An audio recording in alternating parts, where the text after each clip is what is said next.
सास हो तो ऐसी। छोटी मगर बहुत ही सीख देने वाली कहानी। घर की नई नवेली छोटी बहू को अपने कमरे में बुलाकर सास ने समझाया कि आज किसी भी सब्जी या दाल में नमक मत डालना और ये बात तुम किसी को मत बताना।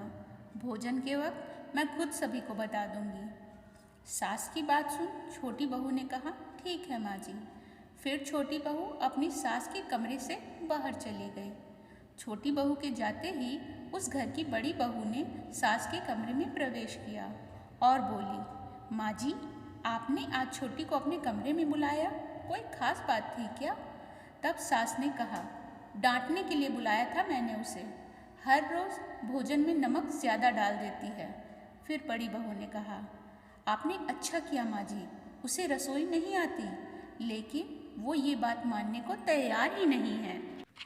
माँ जी आप कहें तो मैं फिर से रसोई संभाल लूँ और उसे साफ सफाई जैसे बाहर के काम जो आजकल मैं करती हूँ उसे दे दीजिए।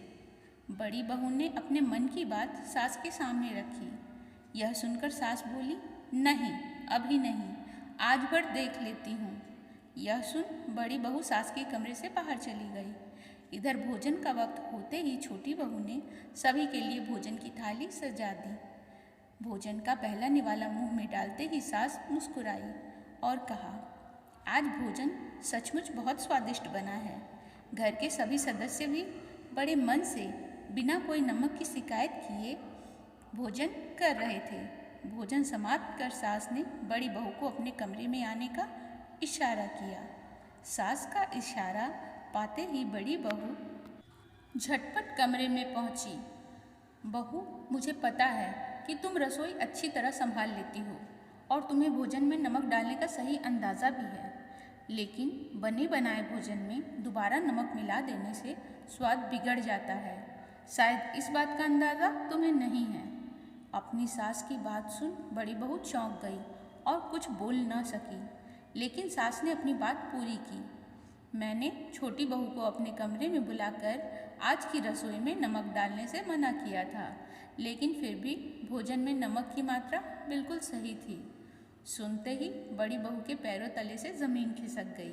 वह सास के पैरों में गिर पड़ी और बोली, माँ जी मुझे माफ़ कर दीजिए। सास ने उसे प्यार से कहा, बहू तुमने अपनी गलती मानी, ये बहुत बड़ी बात है। और फिर अपना फैसला सुनाया। आज से तुम घर की साफ सफाई के साथ साथ रसोई में जाकर भोजन बनाने में छोटी बहू की मदद भी किया करोगी, ताकि वो तुम्हारी तरह नमक का सही अंदाज़ा सीख सके। बड़ी बहू आत्मग्लानि से भरी अपनी सास के कमरे से बाहर निकली और रसोई में जाकर अपनी देवरानी को गले लगाया। दोस्तों कहानी अच्छी लगी हो तो वीडियो को लाइक करें, शेयर करें। वीडियो को अंत तक देखने के लिए आपका धन्यवाद।